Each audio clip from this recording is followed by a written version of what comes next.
Hello, my name is Commander Dave Wallace. I'm a permanent military professor here in the Leadership Ethics and Law Department at the Naval Academy. And today I want to talk a little bit about motivation. And we're going to talk about motivation both from the perspective of what motivates people, what motivation is, and how motivation affects how people behave.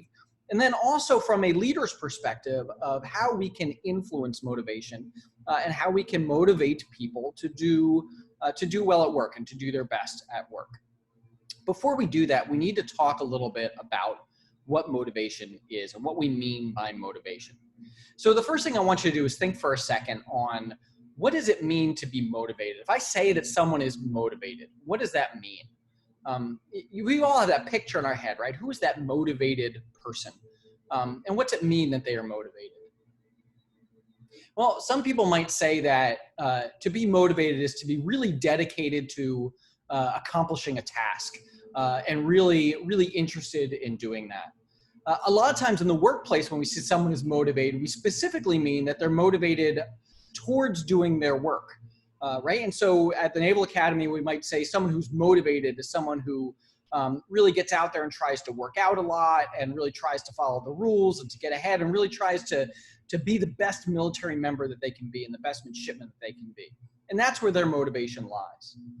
But I'd like to expand the idea of motivation a little bit to say, well, there are other things that we can be motivated about, right? So I might be very motivated to go out and PT and get my physical fitness going, but I may also be very motivated to study and to work on my academics.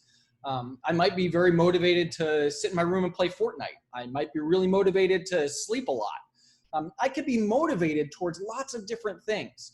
And so the question really isn't about motivated or not motivated. It's about motivated for what?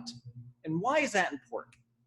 Well, this is rooted in a theory of resource allocation and the idea that motivation is about how we allocate our resources. And what do I mean by that? Well, what I mean is that our resources are actually pretty limited, right? There's only 24 hours in a day.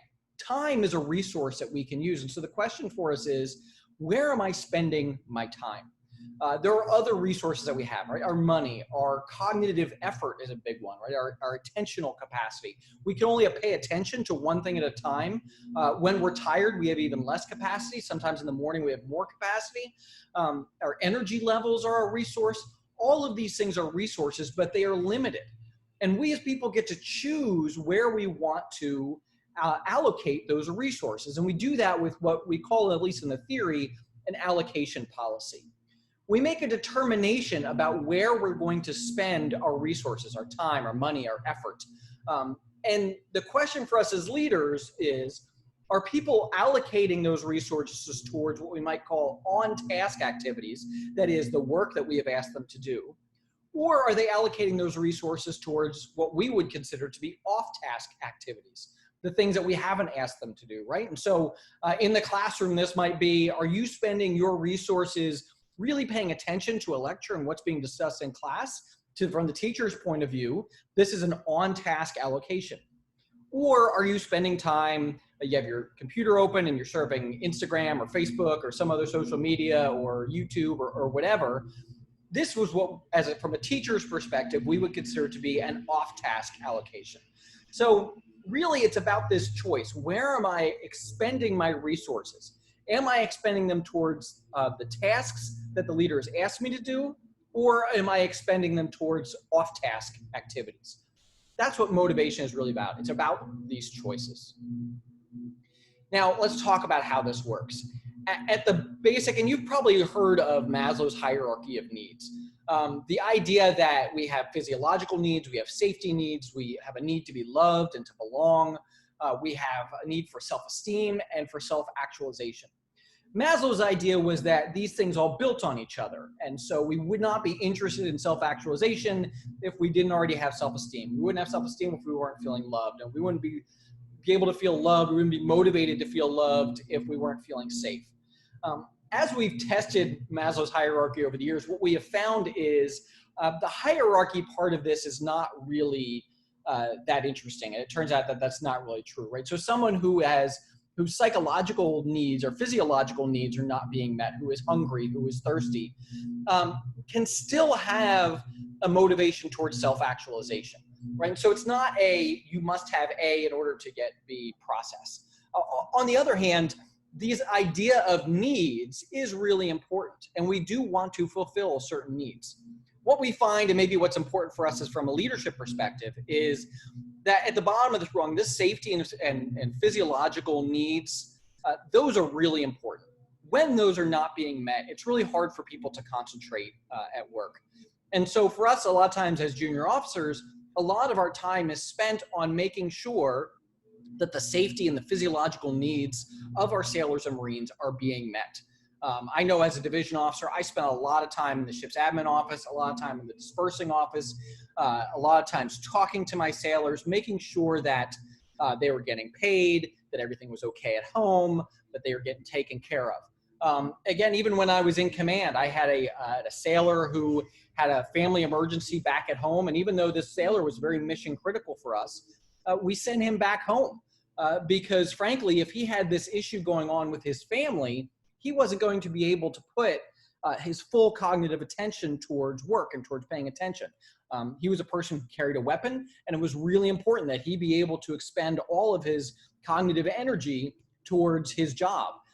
And so because his physiological and safety needs are not being met, we sent him home not as punishment, but to help get those taken care of. He ultimately came back to the command and resumed his role and did great things once we were able to get those needs met. So we do have these core basic and core social needs that need to be met, and they will drive our motivation. We are motivated to fulfill our needs.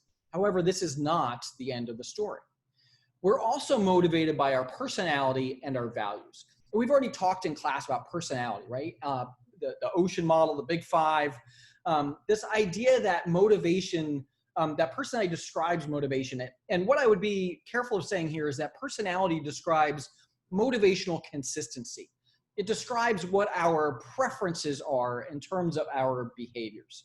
Personality might be looked at as when we are being unintentional, when we're not really thinking about it. These are the behavioral choices that we make.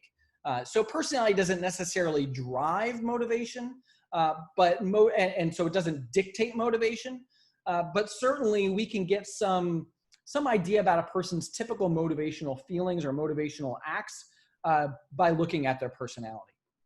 Another thing that looks at that drives people's basic motivations is their values, right? And so we can have values, personality, and needs are all different things. Values are these trans-situational goals. In the Navy and the Marine Corps, we talk about honor, courage, and commitment as core values. And so the desire there is that these core values of honor, courage, and commitment would drive our behavioral choices and drive our motivations. These are acquired slowly over time through thought, through experience, but they're an important part of understanding what motivation is all about. Now, ultimately, and look, this is a pretty complicated slide, and there's going to be some follow-on videos to help us understand this a little better. But what I want you to understand is that we have these needs and we have these personalities and values, and they come together in us to help us evaluate the choices that we have for our behaviors. And the evaluation that we go through is what's called valence, instrumentality, and expectancy. And it comes out of, Victor Vroom came up with the idea called expectancy theory. So why is this a thing? Well, we have, going back to the idea of resource allocation, we have choices. We have choices about where we can allocate our resources and the things that we can do.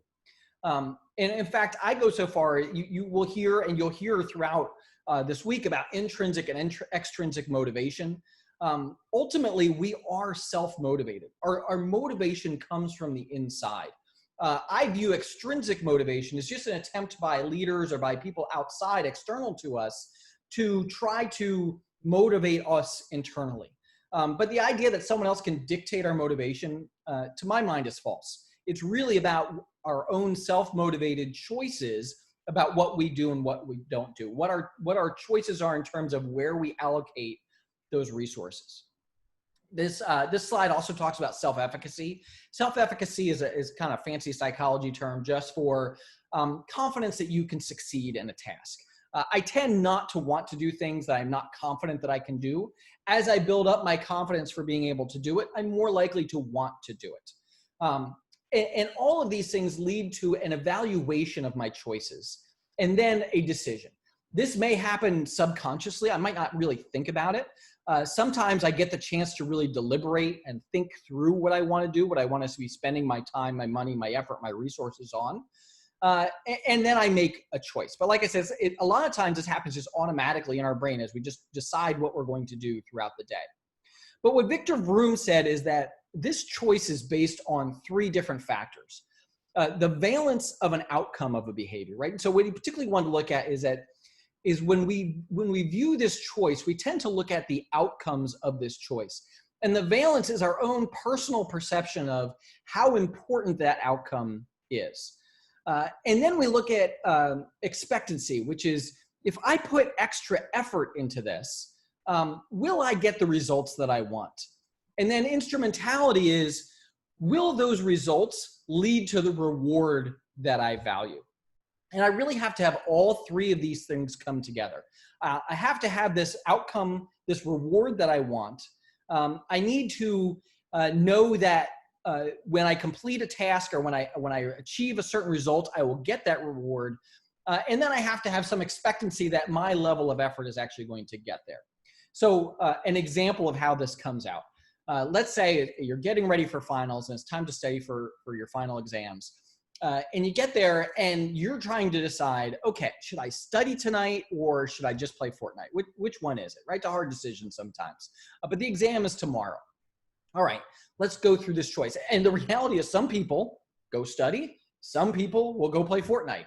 And so the question is, who are those people and why are they making the choices they're making? So the first question is the balance. Let's say it's an exam. Well, let's say it's the leadership exam. Do I really want to get an A in this leadership class? How important is that to me?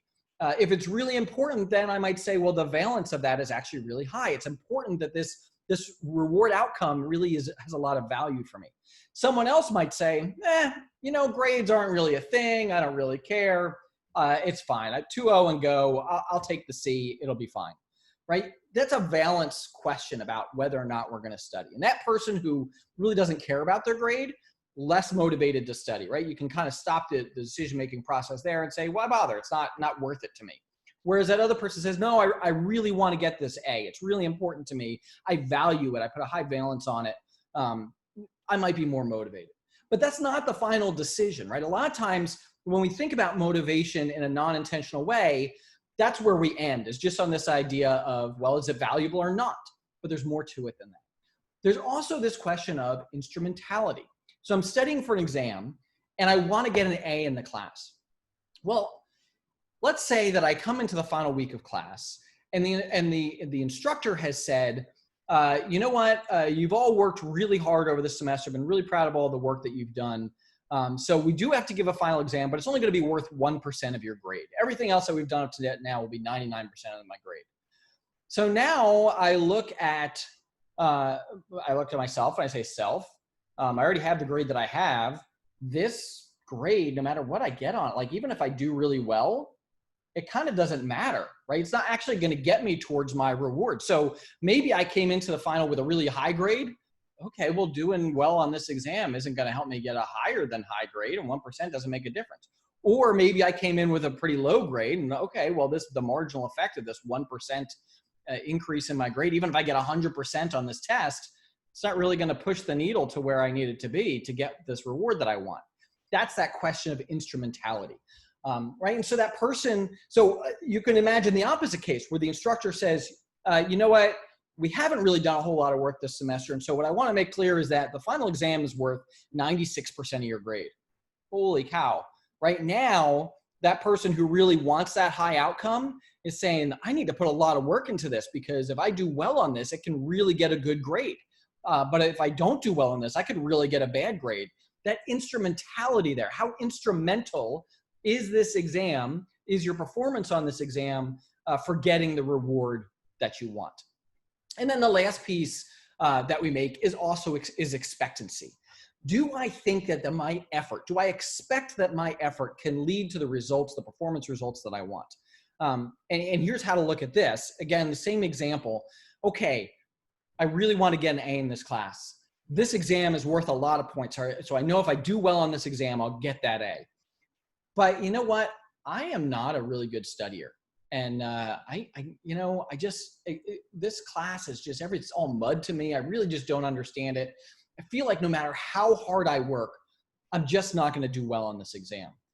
Well, that kind of motivates me to not work on this exam. I'd rather play Fortnite and get a good night's sleep if I don't think any amount of work that I put in is going to get me there. On the other hand, if I think that my effort really will make a difference, okay, so now the trifecta comes together. Now I value the outcome. Now I think that the results of my efforts will actually lead to that valued outcome. And I think that my effort will lead to that higher level of result. That's the idea of expectancy theory. And so when we are given choices about where to allocate our resources, our time, our attention, etc., we go through this decision-making process and we evaluate the choices before us.